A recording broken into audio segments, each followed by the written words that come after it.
Thank you all for coming. My name is Phil Wickins. I work at Highfield School, which is just around the corner. I understand there was some difficulty getting here today, sorry about that. Glad you could all make it. So, this session is titled Scratch Gaming. I'm specifically going to look at conditional operators today, and also hopefully give you a little bit of a precursor of what would come before this and how to introduce this to your kids. I do have a couple of copies left, just a pro forma for note taking. I'll talk you through this in a minute, but if you want one, they're at the front over here. You don't have to have one, it's just a really simple, easy way of taking notes.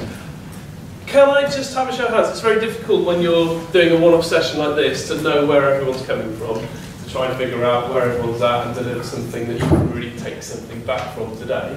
So can I have a show of hands? Who is confident in knowing what an algorithm is and how to teach their kids what an algorithm is? Who's totally confident in doing that? Great, okay. Who has already started doing some Scratch programming with their class? Brilliant. Has anyone been to one of my sessions before? No, okay, good.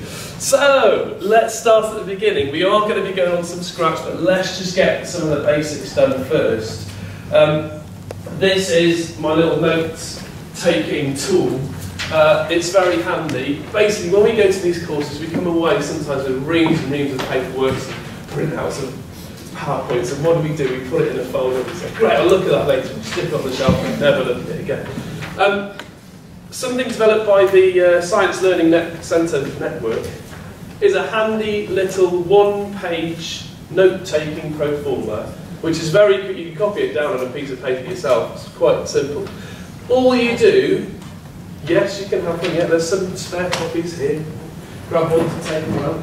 All you do at certain points is you write down some things that are helpful, key points that you think will be. Anyone else want one? You can pass them around. There you go. I only printed 30. I didn't realise there'd be this many of you. I've got none for the next session. And it's really helpful because if there's something you come across in this session that you think, that's a sticking point, that's what I want, you write it around the outside of the circle. So you've got notes all the way around the outside, and then in these key learning points you think, okay, let's redefine that a little bit to what it's going to look like when I get back to school. And then in the middle, after the session, you write your action plan. Okay, first I am going to do an algorithm demonstration, then I'm going to do this in Scratch. And it's just a really helpful way to get the maximum out of a quick 45-minute session like this one, without taking loads of paperwork home. Okay, so, here we go. This is part of the new national curriculum. It's incredibly wordy. Some of us look at it and we freak out a little bit. I've missed one bullet point off to do with internet and data, a lot of that Phil was talking about earlier on. So it's all about write, debug, design programs that accomplish specific goals, using sequence selection, repetition, logical reasoning. If we read this cold, we'd go, oh, I really need some help on this. Breaking it down, this is what we need to know. Helpfully, CAS has been heavily involved in designing the new curriculum. When I say CAS, I mean Computing at School, who put on this event today. And it's been broken down into 5 steps. Algorithms, programming, data, computers and social informatics, communication and the internet. Now Phil talked a lot about this last one, communication and the internet, earlier on. I found that quite fascinating, haven't had a chance to delve into that yet. These aren't chronological, these are just steps that's been broken up into. And you tackle a little bit of each of these as the children progress. Today we're going to be looking at the first 2 in this session, algorithms and programming. Hopefully we'll cover both of those to give you the starting blocks to take back to your children. Whenever I go over here, my voice seems to get louder. I think these microphones are on. Okay. Can everyone hear me okay? Sorry, I've got faster. Okay, in this session we're going to understand the process of decision and input within an algorithm. Okay, now some of you said, yeah, I'm confident in teaching algorithms, some of you not so much. So let's just take that bit first. What is an algorithm? And because we're looking at conditional operators today. I know it's a lot of words you might not have heard before. Let's break it down and so it's nice and simple. We're also going to learn how to challenge and extend children's learning to the use of conditional operators on a programme. Who knows what a conditional operator is? Who'd be confident in teaching that? Great, a couple of you, brilliant. Let me just say that now. When I talk about conditional operators, it's literally if this, then this. Otherwise, this. And we'll go into lots of examples so you know completely what that is. It's adding conditions to your programming. So if this happens, I want you to do this. And if it doesn't happen, do that. So that's what I mean by conditional operators. If at any point you've got any questions, because this is a little session, a short session, please put your hand up and we can discuss it together. That's no problem. And hopefully you'll be developing your own subject knowledge now and obtaining some resources, ideas to take back with you. Okay. Algorithms. A finite list of well-defined instructions that have a start and an end. And there can also be an input and an output. Okay, so when we talk about algorithms, we mean a sequence of instructions. Did you hear Phil earlier talk about his jam sandwich video? That's exactly what he was talking about with this. An algorithm is like a flow chart of events. Start. With right hand, pick up jam jar. With left hand, undo lid. That's what he's talking about when he says the jam making. And what children will do is they'll say, spread the jam on the bread, and the computer will just keep doing it and keep doing it and keep doing it because you haven't said how many times or you haven't said to stop. And that's kind of getting the children to learn about the importance of being precise with their algorithms and what they need to tell the computer because the computer will follow it blindly. So that's what a definition of an algorithm is. Let's have a look at one. Have a look at a bit of fun you can have with your kids when you're teaching algorithms. The hokey cokey. This is a very, very basic way to start. Who's done this with their children? Algorithms? Anyone done the hokey cokey? You can do it as young as you like. You can make it as complicated as you like. That's the beauty of this. You can make it extremely precise, or you can make it quite vague as long as they get it in the right order.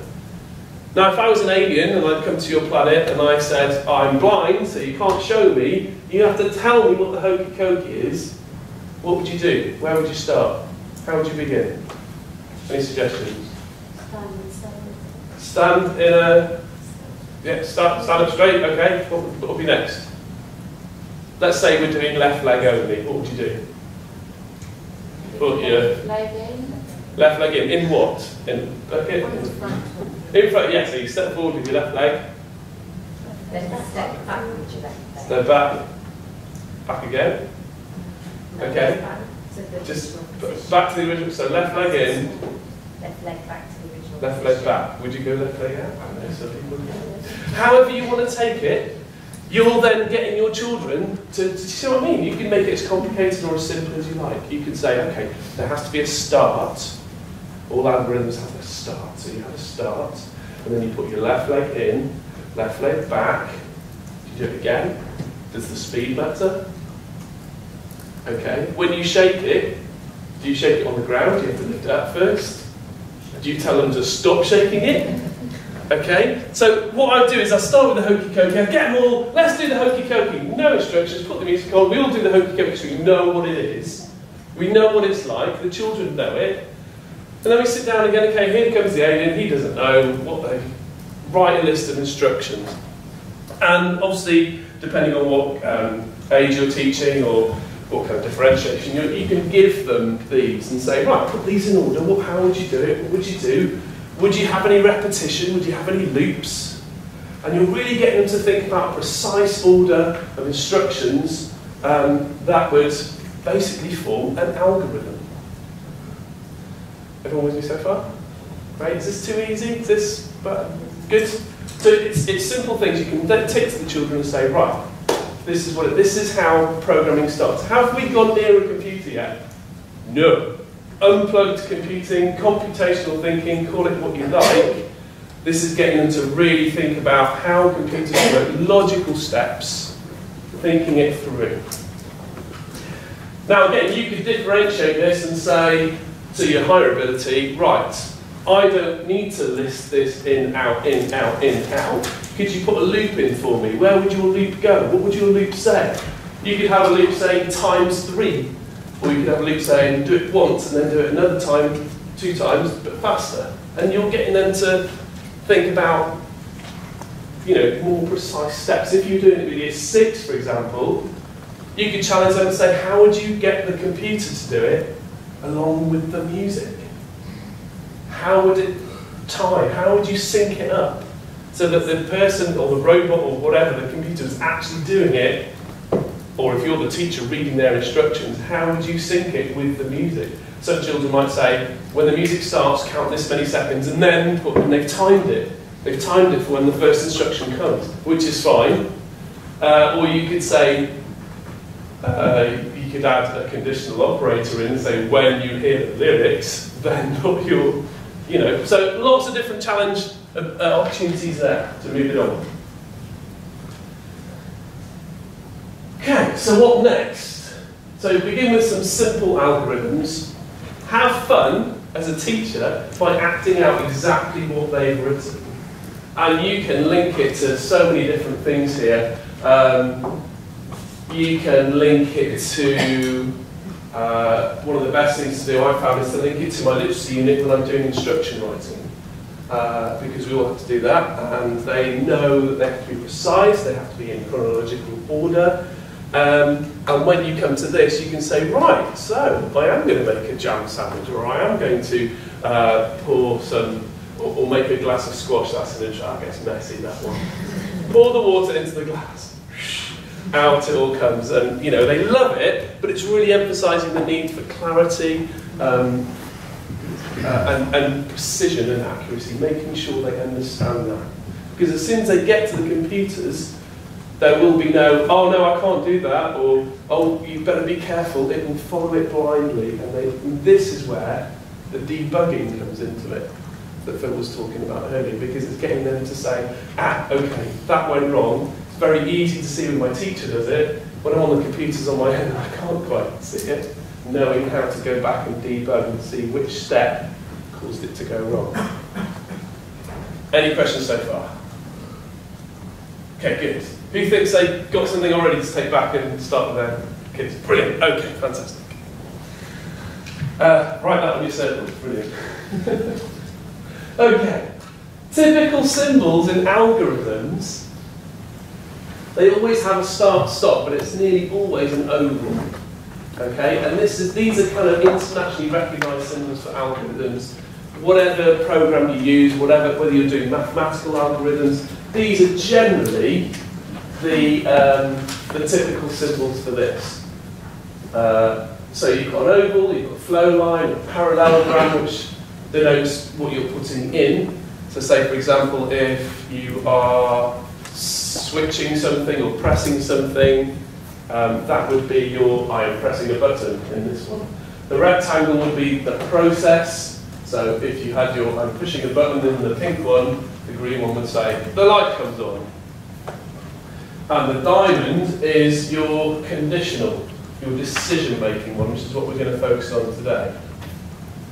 So if you were doing the hokey cokey, you just literally might have the start, and then your flow lines, and your put your left leg in, put your left leg out, in, out, shake it all about, and an end. There wouldn't really be anything else because you're specifically telling them instructions to do. However, what if you had a condition? When we use these kind of things, it's really good to relate it to real-life situations with children, like traffic lights, or a lighthouse, or even a zebra crossing. And a lot of those real-life situations will have decisions in them. I'm just going to show you one now, which is a... yes. So now, this is how the outcome. Now we're understanding the process of decision and input within algorithms. Think algorithm equals flowchart of instruction. So this one is a lighthouse. This is a software that we use in our school. It's not free. Phil has mentioned it this morning as one of the tools. It is quite limited. It's not very open-ended. Kids can't go off and write their own programs, but I tell you what, it's extremely good for teaching them precise algorithms. This software is called Flowwall, which is spelled Flowwol, and it, as I say, it's not free. You can do a trial. It gives you real-life situations like this, a picture, and the picture will have lighting up areas. It will change, it's like an animation. And the children have to write a flowchart to get this real-life situation to do what it's supposed to do. Now, I've picked this one today because the first thing you'll see is our decision symbol. That is our conditional operator. The first thing after that starts is it saying, is the sun off? Now, I know that sounds very bizarre way to put it, but it's asking, is there light, essentially? Now, as you can see, if there is light, so the sun is not off, the sun is on, it will turn everything on the lighthouse off, and then can you see it loops back to ask, is the sun off?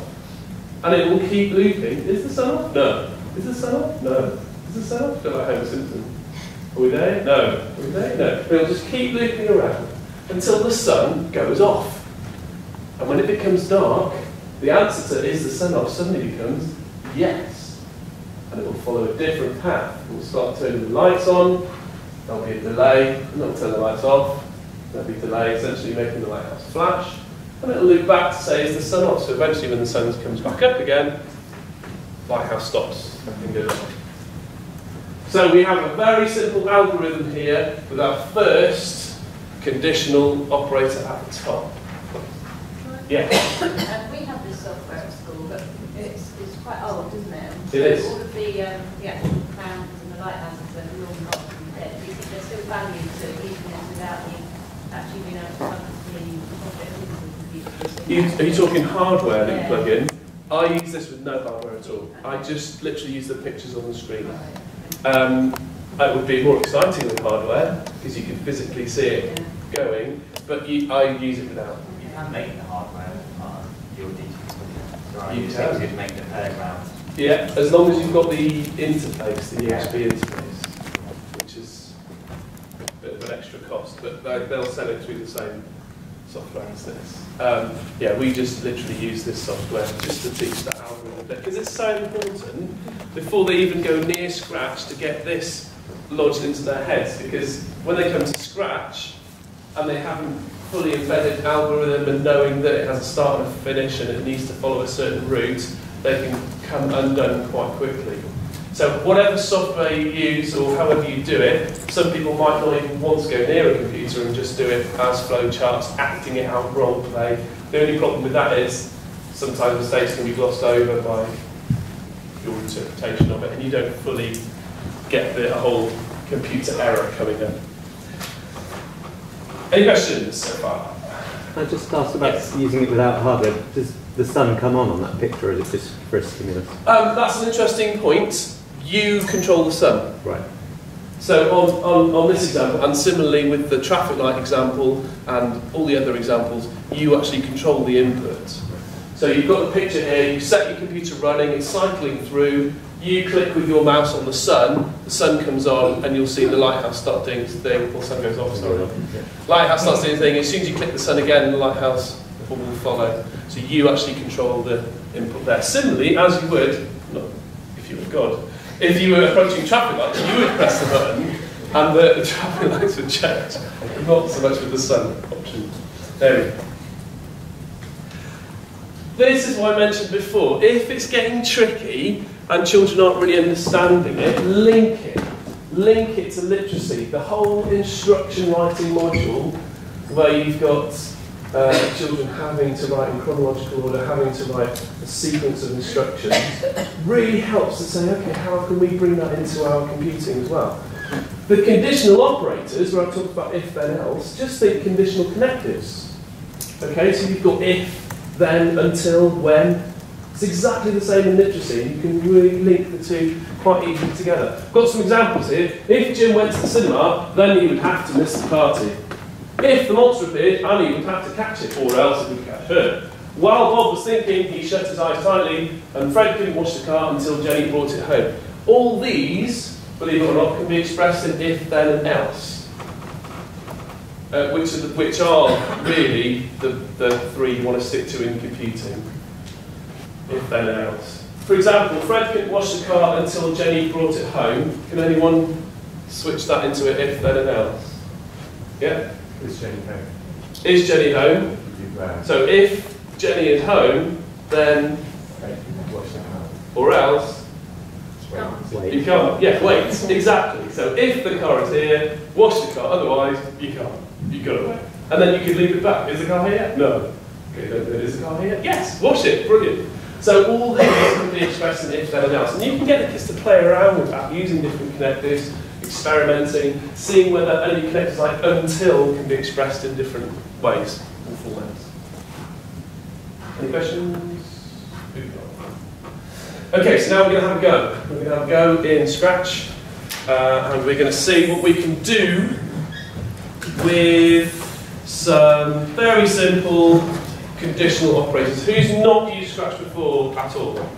Great, okay. Scratch is, as Phil's been harping on about all morning, it's a bag, probably the most revolutionary tool in providing this new curriculum for our children. It's free, it's really easy to get started on, and I would say, as a teacher, the biggest hurdle is yourself taking the plunge, taking the risk.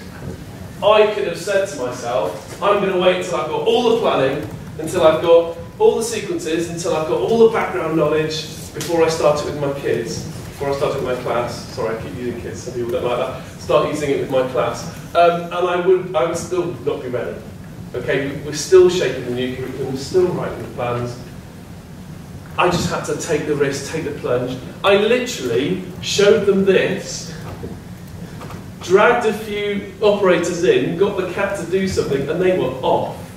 Seriously, they were off, and they were experimenting and taking risks themselves. They taught me a thing or two, and gradually I've picked up loads of different tips on how to start kids off on it. If you're just starting out, don't be too precious about thinking they've got to go through the correct progression of skills, they've got to do this, they've got to do that.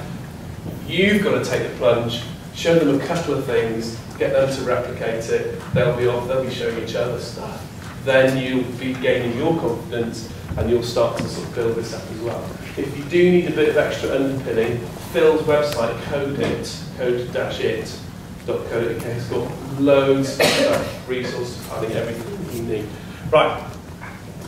Scratch is basically a flowchart based programming language. It's visual, you don't have to type anything in unless you're, well, I'll come to that in a minute.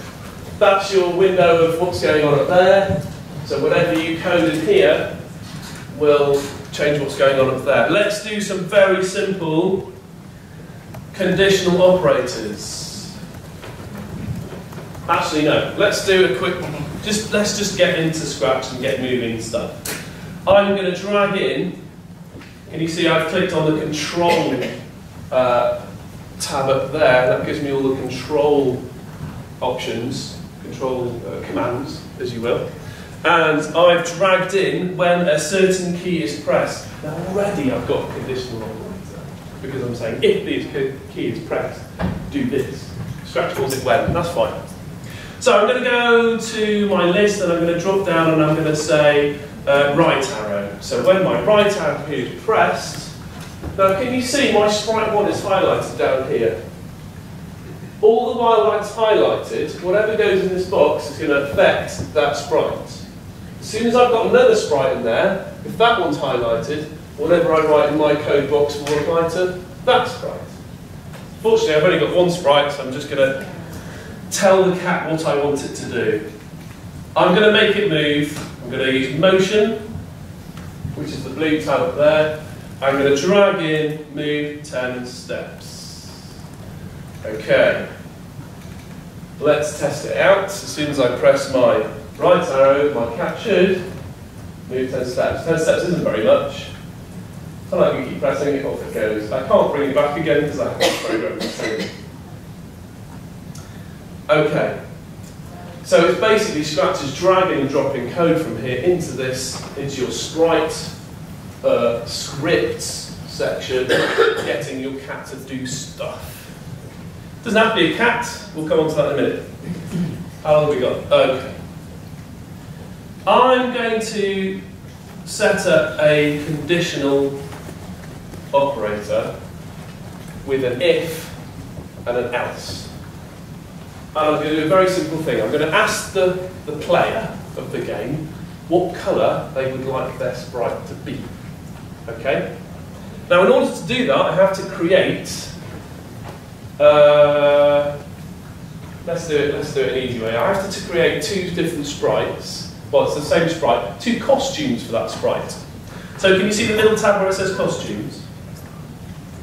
In my costume, I've got the cat in this pose and a that pose, so you can make it look like it's walking.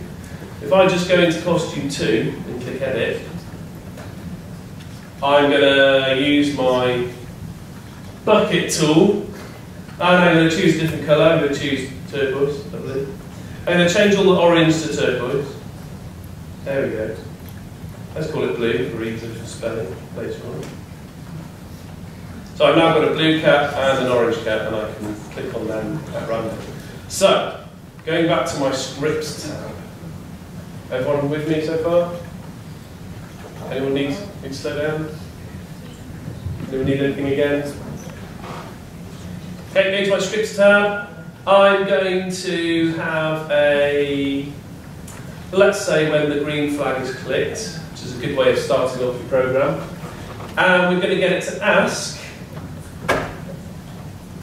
which is the sensing tab. We're going to get it to ask, what colour would you like me to be?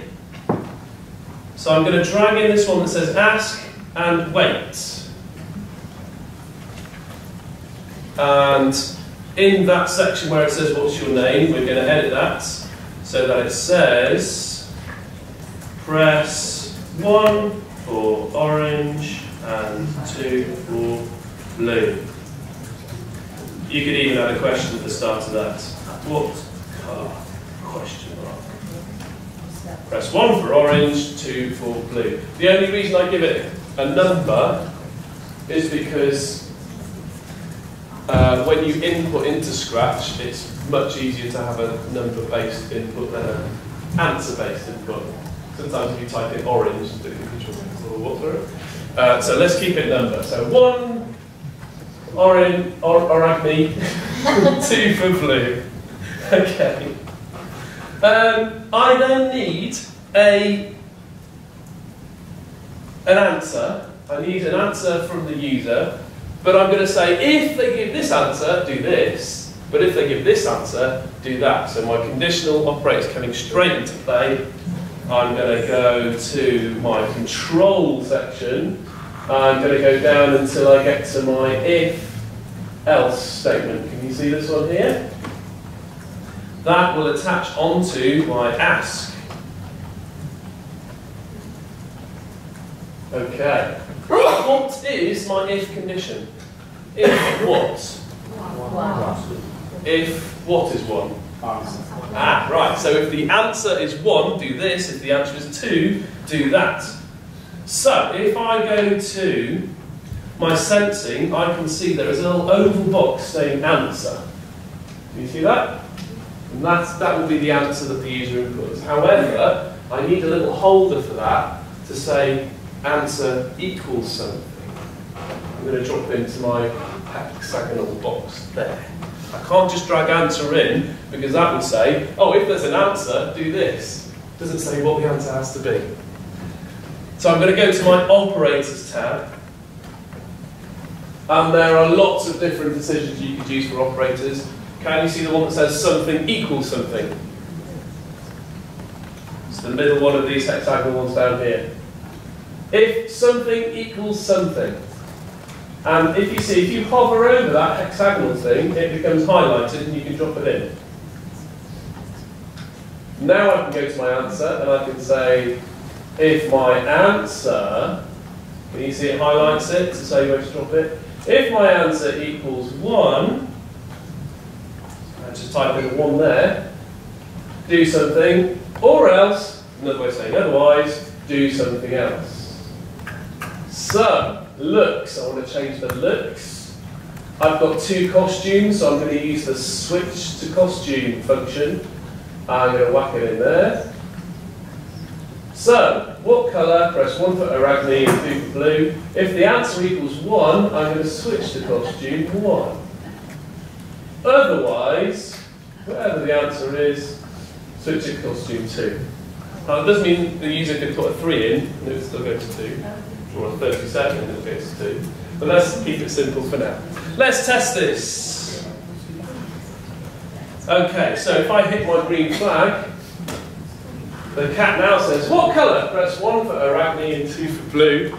If I press 1 and hit enter, it should say orange. If I press the green flag, press 2, it should go blue. You have just written your first conditional operator. Okay. Any questions? Okay, now the thing that children will want to do, children will be like, oh come on, this is so boring, we've got some good stuff. Quizzes, Phil talked about quizzes a lot of the time. You can make quizzes that basically give, yes, you've got the answer right, no, you've got the answer wrong, based on if, else. So if the answer is this, yay! If not, rubbish. Let's do a quick quiz.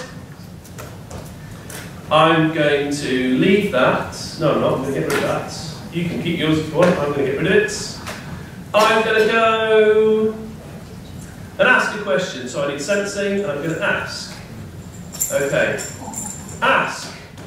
Let's do maths. It's nice and easy. Let's go 2 plus 2. And wait. And I'm going to go to my control and add an if else. And remember, I need an operator saying, is my answer equal to something? Drag that in. Sensing, am I going too fast? Sorry. So I've got my question, got my if else. How did you get your weather screen back from the I literally dragged it out of this box. If you want to keep it, you can save it and start a new one. But if you want to get rid of anything, you can disconnect it, drag it. Okay. I'm going to put my answer in as before. If my answer equals, well, what is the right answer? 4. You can do whatever you like for the right answer. I'm going to broadcast a little message, so which is in looks, because I want it to say something. I'm going to get my cat to say, 2 seconds, correct. Otherwise, what's it going to say? Idiot. Okay. Okay, let's try this out. Here we go. Green flag. 2 plus 2 is 5, isn't it? Idiot. 2 seconds and then it stops. Let's try the right answer. 2 plus 2 is 4. Correct. Now here's the extension. Based on whether the child got the answer correct or not, you can then give them a harder question or an easier question in your quiz. You could say, if they got it right, say correct for 2 seconds, then ask them a harder question. Okay, so I'm going to put my ask underneath the correct and give them a harder question. What is 3 times 9? And wait. And let's pick an easier question whilst we're at it. For the idiots. 1 plus, obviously you change the language of this. 1 plus 1. Now I need to replicate my if-else statement twice more inside of this if-else statement. I'm frying your brains a bit. Let's see if we can do it. So I'm going to go if-else, and I'm going to drag it underneath my ask, and drag another one underneath the other ask. Can you see how it's starting to become something that your higher ability could say, I could just keep going forever. I could make it get harder and harder and harder and harder, or easier and easier and easier, or a combination of the two. Can you say you did one. Yeah. Can you have more than one open at the same time? So say you wanted, you did a scratch and then you wanted the whole class to use it. Would it be able to be opened multiple times? Yes. Yeah. Yes, it can. Yeah. If you save this and said finish it off, they all went to open it. There isn't that read-only thing that you get with Microsoft. They can all open it. The problem is they can all save it over what you've done. So what I usually do is good practice, get them to open it, save it in their own name, work on it. They can all open at the same time, shouldn't crash, should be absolutely fine. And then similarly, you can put your own ones into there. I think, let's just see if I've got one. Here's one I made earlier.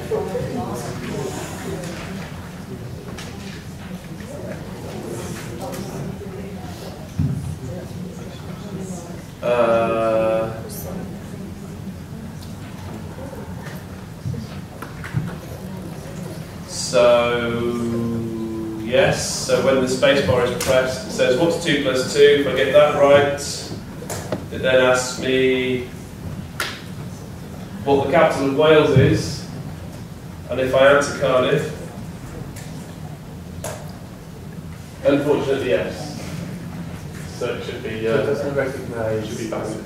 capitals or. No, it doesn't need to. No, I think it's just literally whatever that text box says. And you can embed as many if-else as you like. Just quickly then, another if-else way to do it.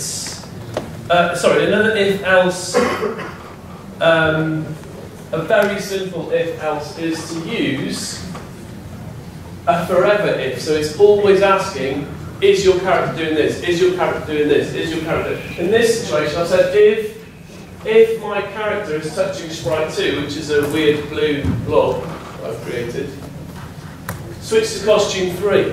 And this is where the children get interested, because if I move my sprite so that it is touching, what happens to my cat?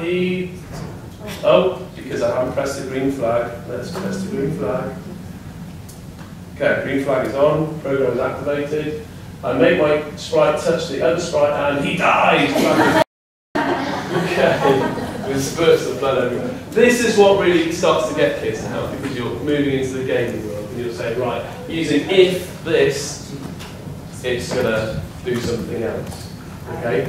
I use the whole death thing using the costume changes. So I create multiple costumes. Thank you very much.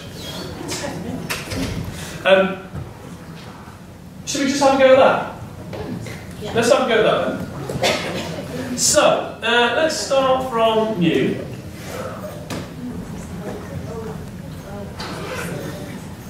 We'll keep the cat. I'm just going to drag the cat a little bit to the left. And we'll put in our movement. So using the control feature, let's go when our right arrow is pressed. Motion, move 10 steps. I then need to create another sprite. So I'm going to go down to my sprite box down here, and I'm going to click on Paint a New Sprite. And there's sprites you can download, there's loads of different things that you can get, both from built into Scratch and from the internet. I'm just going to, just for the sake of being sadistic, I'm going to draw a sharp thing, maybe like a knife of some kind. Okay, I'm going to fill it in silver.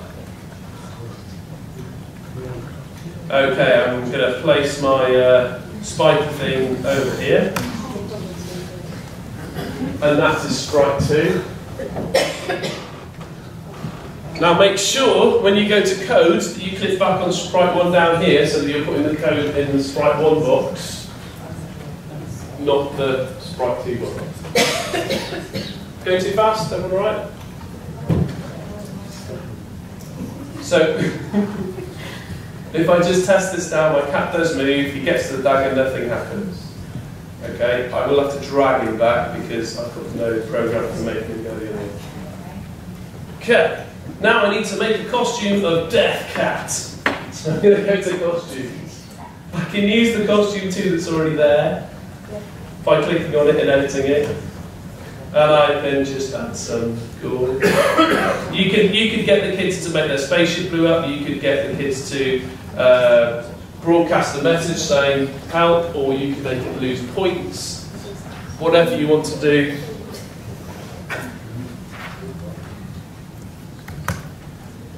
I know this is a bit gruesome, but this is what children ultimately want to do first.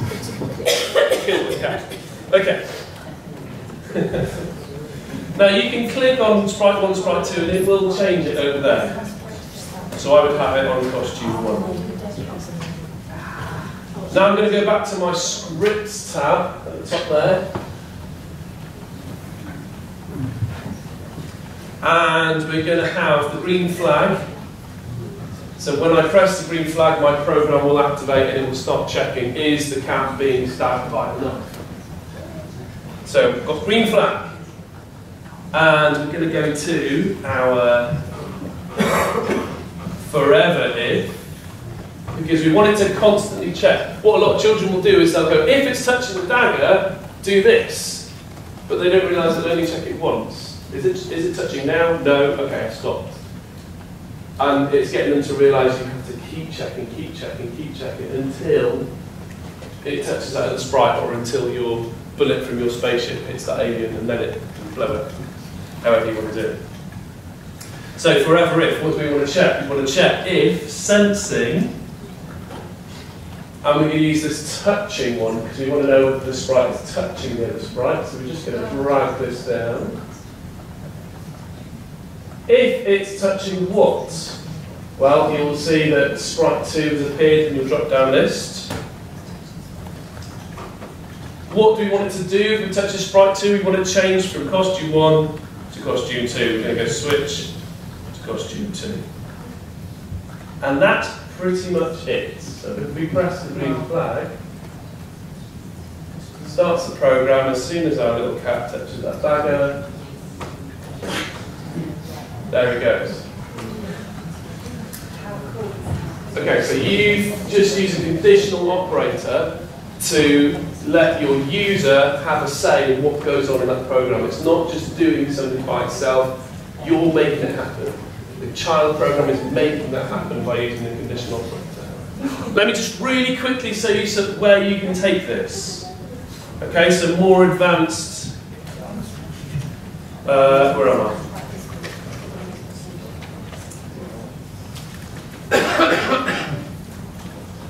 This is some of my Year 6s made this in a very short space of time for me. They have created a scrolling background.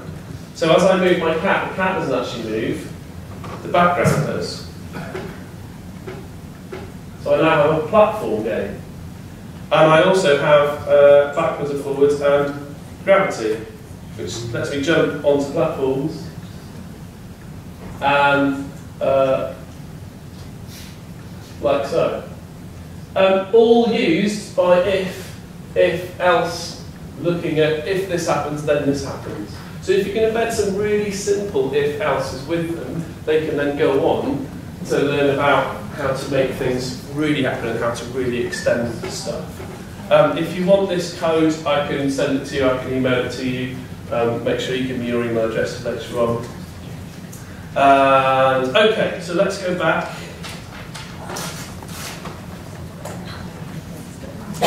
Just really quickly, a brilliant tool whilst you're teaching this, because you're going to be, sir, miss, sir, can you come? I can't do miss, sir. Especially in the first stages, you're going to be here, there and everywhere. Set up some very simple FAQs, things you know that are going to go wrong. The cat will disappear off the screen and they won't be able to get it back. All you have to do is right-click the sprite and say show. Anyway, someone will know how to do that. You might have imparted that knowledge to someone. Say, for example, what's your name? Leslie. So Leslie knows, my sprite has fallen off the page, Leslie knows how to fix it. So you write on your whiteboard, or wherever you want to write it, if you don't know how to do this, Leslie knows how to fix it. Okay, so let's say, sir, what's your name? Warren. Warren. Warren, oh, it's fallen off the page. Who'd you go to, Warren? Leslie. Leslie. Leslie, can you explain to Warren exactly how to get it back? You can, because you don't. So Leslie is now talking. Warren, what do you do now? I can get back on with my work. Excellent. What's your name, sir? Andrew. Andrew. My sprite's all off the page. Who do you go to? I'm going to go to him. Yes. Brilliant. When you have learned how to do it, you get that child to cross Leslie off and write Warren. So otherwise, Leslie will be inundated with requests and requests you're getting work for. But now Warren has to test his knowledge by explaining to someone else, so then it embeds it because he's shown someone else. And likewise, you would then cross his name off, put your name. Exactly. Really great tool for disseminating information, taking some of the pressure off you, and getting children to take ownership of their own learning as well. Really handy way of doing that. Okay, that is pretty much it. I'm just going to leave you with some of these ideas. Learn how to challenge and extend learning through the use of conditional operator programming. You could use an initial question, what colour would you like your sprite to be, A or B? That's a really good way of introducing conditional operators, just like we did before. A sprite will keep moving until a specific input is given. So you could say, move across the screen until I hit spacebar, then stop. Okay, so all to do, you could incorporate that into a maze game or something like that. A sprite will interact when it touches another sprite. So for example, when the cat ran into the dagger, change its costume. Or you could make it jump or change shape or whatever you want. When an achievement is completed, add to the score. So you could have a scoring system. That would need an if and an else. When a certain score is reached, display a message. Show a different message depending on your input. So that's pretty much like creating a quiz as well. I realised that was quite a lot for introduction to Scratch. It was very much focused on conditional operators. If you need to go back to some of the more basic stuff with Scratch, like learning how to make very simple games, moving sprites around, adding extra sprites. As Phil said earlier, I'm running some CPD courses at Highfield School, one straight after Easter and another one in June. If you go to the CAS website, computing@school.org.uk, they do have a list of events on there, some of which may be nearer to you and where you work. So in terms of this, the nutshell approach, action plan, what are you going to try, what are you going to start with? Anyone going to start with the algorithms, get them to act stuff out, get them to write flowcharts? Okay, great. Anyone going to start with making sprites explode on the screen, dying, gushing with blood? Conditional operators. So make sure you've thought about what you're going to take from this, what you're going to start with the children.